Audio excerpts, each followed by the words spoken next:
ನಮಸ್ಕಾರ. Ohm cook food ಚಾನಲ್ಗೆ ಸ್ವಾಗತ. ಇವತ್ತು ನಾನು ಮುರುಕ್ ಹೆಂಗೆ ಮಾಡೋದು ಅಂತ ತಿಳಿಸ್ತೀನಿ. ಅದಕ್ಕೆ ಬೇಕಾಗಿರೋ ಪದಾರ್ಥಗಳು ಸಿಂಪಲ್ಲಾಗಿ ಮಾಡೋದಿದು. 1 ಕಪ್ಪಷ್ಟು ಅಕ್ಕಿ ಹಿಟ್ಟಿದೆ, 1 ಕಪ್ಪಷ್ಟು ಕಡಲೆ ಹಿಟ್ಟು ಅಷ್ಟೇ. ಇದು ನಿಮ್ಮ ರುಚಿಗೆ ತಕ್ಕಷ್ಟು, ನಿಮ್ಗೆ ಎಷ್ಟು ಬೇಕೋ ಅಷ್ಟು ಖಾರದ ಪುಡಿ, ಉಪ್ಪು ನಿಮ್ಮ ರುಚಿಗೆ ತಕ್ಕಷ್ಟು ಹಾಕ್ಕೊಳ್ಳಿ. ಇನ್ನು 1 ಸ್ಪೂನ್ ಬೇಡ, ಅರ್ಧ ಸ್ಪೂನಷ್ಟು ಅಜ್ವಾಯಿನ್ ಅಂದರೆ ಓಮ್ ಕಾಳು, ಅರ್ಧ ಸ್ಪೂನಷ್ಟು ಅರಿಶಿನ, ಅರ್ಧ ಸ್ಪೂನಷ್ಟು ಜೀರಿಗೆ, ಇದಿಷ್ಟು ಬಳಸ್ಕೊಂಡು ಮುರುಕು ಮಾಡೋದು ನಾನು ತಿಳಿಸ್ತೀನಿ. ಇವಾಗ ಕಲಿಸ್ಕೊಳ್ಳೋದು ತೋರಿಸ್ತೀನಿ ನೋಡಿ. ನಾನು ಅಕ್ಕಿ ಹಿಟ್ಟು ಬೌಲ್ಗೆ ಹಾಕ್ಕೊಂಡೆ. ಇವಾಗ ಕಡಲೆ ಹಿಟ್ಟು ಕೂಡ ಹಾಕ್ಕೊಳ್ಳೋಣ. ಇವಾಗ ಈ ಪದಾರ್ಥಗಳೆಲ್ಲನೂ ಹಾಕ್ಕೊಂಡ್ಬಿಡಿ. ನಮಗೆ 2 ಬೌಲ್ಗೆ ಅಷ್ಟು ಸಾಕು. ಇದು ಮೆಣಸಿನ ಪುಡಿ, ಉಪ್ಪು ಮತ್ತು ನೋಡ್ಕೊಳ್ಳಿ. ಇವಾಗ ಸ್ವಲ್ಪ ಎಣ್ಣೆ ಹಾಕ್ಕೊಳ್ಳೋಣ. ಕಾಯಿಸಿದ್ದೆ ಅಂತೇನು ಬೇಡ, ಇದು ನಾರ್ಮಲ್ ಎಣ್ಣೆ ಕೂಡ ಸಾಕು. ಇವಾಗ ಇದನ್ನು ಸ್ವಲ್ಪ ಚೆನ್ನಾಗಿ ಮಿಕ್ಸ್ ಮಾಡೋಣ ನೋಡಿ. ಇದು ಚೆನ್ನಾಗಿ ಇವಾಗ ಕಲಸಿದ ಮಿಕ್ಸಿಗೆ ಹಿಂಗಾಯಿತು. ಉಂಡೆ ಇರಬಾರ್ದು, ಆ ಥರ ಕಲಿಸ್ಕೋಬೇಕು. ನೋಡಿ ಸ್ವಲ್ಪ ಹಿಂಗಂದರೆ ಉಂಡೆ ಕಟ್ಟೋ ಥರ, ಹಿಂಗೆ ಅಂದರೆ ಉಂಡೆ ಕಟ್ಟೋ ಥರ ಆದರೆ ಸಾಕು. ಅದು ಉಂಡೆಗಳಿಲ್ದಿರ ಕ್ಲೀನಾಗಿ ಕಲಿಸ್ಕೋಬೇಕು. ಇವಾಗ ನೀರು ಹಾಕ್ಕೊಂಡು ಟೈಟಾಗಿ ಕಲಿಸ್ಕೋಬೇಕು. ಸ್ವಲ್ಪ ನೀರು ಹಾಕ್ಕೊಂಡು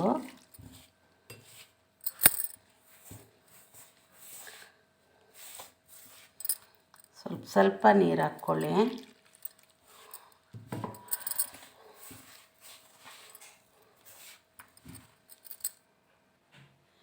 ನೋಡಿ ಈ ಥರ ಕಲಿಸ್ಕೊಂಡಿದ್ದೀನಿ. ನಾವು ಚಪಾತಿ ಹಿಟ್ಟು ಬರುತ್ತಲ್ವ, ಆ ಥರ. ನಾನು ಈ ಥರ ಚಕ್ಲಿ ಮಾಡೋದು ತಗೊಂಡಿದ್ದೀನಿ ನೋಡಿ. ಈ ಥರ ಇವಾಗ ಇದರಲ್ಲಿ ನಾರ್ಮಲ್ ನಿಮ್ಗೆ ಯಾವ ಥರ ಬೇಕೋ ಆ ಥರ ಹಾಕ್ಕೋಬೋದು. ನಾನು ಈ ಥರ ಪ್ಲೇಟ್ ಹಾಕ್ಕೊಂಡು ಮಾಡ್ತಾಯಿದ್ದೀನಿ ನೋಡಿ. ಇದೇ ಅಲ್ವಾ, ಇದಕ್ಕೆ ಈ ಥರ ತೆಗೆದುಬಿಟ್ಟು ಇದ್ರ ಒಳಗಡೆ ಎಣ್ಣೆ ಅಪ್ಲೈ ಮಾಡ್ಕೋಬೇಕು. ಆವಾಗ ಈಸಿಯಾಗಿ ಬರುತ್ತೆ ನೋಡಿ. ನಾನು ಈ ಚಿಕ್ಕದಾಗಿ 4 ಪಾರ್ಟ್ ಮಾಡ್ಕೊಂಡಿದ್ದೀನಿ, ಎಣ್ಣೆ ಅಪ್ಲೈ ಮಾಡಿದ್ದೀನಿ. ಇವಾಗ ಇದ್ರ ಒಳಗಡೆ ಹಾಕ್ಕೊಳ್ಳೋಣ. ಒಳಗಡೆ ಹಾಕ್ಕೊಂಡು ಇದು ಮುಚ್ಚಿಬಿಡೋಣ. ಇವಾಗ ಎಣ್ಣೆಯಲ್ಲಿ ಬಿಡೋದಷ್ಟೇ ನೋಡಿ. ನಾನು ಎಣ್ಣೆ ಇಟ್ಟಿದ್ದೀನಿ. ಇವಾಗ ಅದು ಕಾದಿದೆ. ಒಂಚೂರು ಹಾಕಿ ನೋಡೋಣ ಕಾದಿದೆಯೇ ಇಲ್ವ ಅಂತ. ನೋಡಿ ಕಾದಿದೆ. ಇವಾಗ ಬಿಡೋಣ, ಚಕ್ಲಿ ಬಿಡೋಣ. ಚಕ್ಲಿ ಮುರುಕು ಅಂತಾರೆ ನಮ್ಮ ಕಡೆ ಇದು ನೋಡಿ.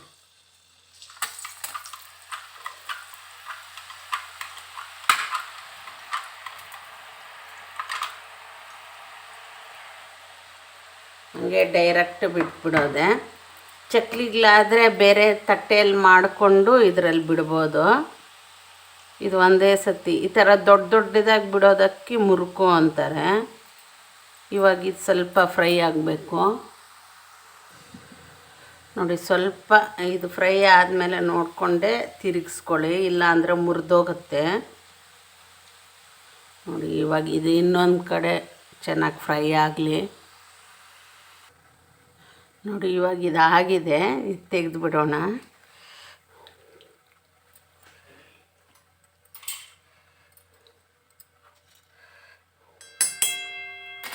ಬೇಗ ಆಗಿಬಿಡತ್ತೆ ಈ ಚಕ್ಲಿಗೆ. ಕೆಲವರೆಲ್ಲ ಇದು ಮಾಡ್ತಾರಲ್ವ, ಕಡಲೆಪಪ್ಪು, ಕಡಲೆ ಬೀಜ ಎಲ್ಲ ಮಿಷಿನಲ್ಲಿ ಹಾಕ್ಕೊಂಡು ಬರೋದು ಅಂತ, ಅದು ಚೆನ್ನಾಗಿರುತ್ತೆ. ಇದು ಸಿಂಪಲ್ಲಾಗಿ ಆಗಿಬಿಡತ್ತೆ, ಏನೂ ಬೇಡ ಇದಕ್ಕೆ. ಕಡಲೆ ಹಿಟ್ಟು, ಅಕ್ಕಿ ಹಿಟ್ಟಿದ್ರೆ ಸಾಕು. ಎಲ್ಲರ ಮನೆಯಲ್ಲೂ ಇದ್ದೇ ಇರುತ್ತೆ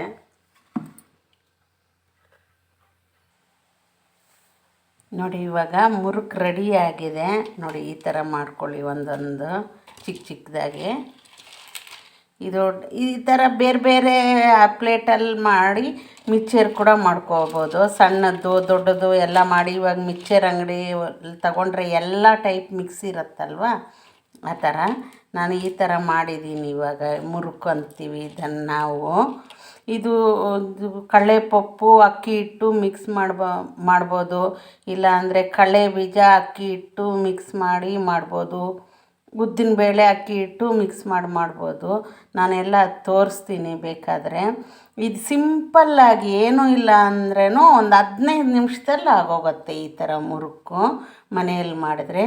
ನೀವು ಒಂದು ಸತಿ ಟ್ರೈ ಮಾಡಿ. ನನ್ನ ಚಾನಲ್ ನೋಡ್ತಾ ಇರೋರೆಲ್ಲ ಲೈಕ್ ಮಾಡಿ, ಶೇರ್ ಮಾಡಿ, ಸಬ್ಸ್ಕ್ರೈಬ್ ಮಾಡ್ಕೊಳ್ಳಿ. Thank you.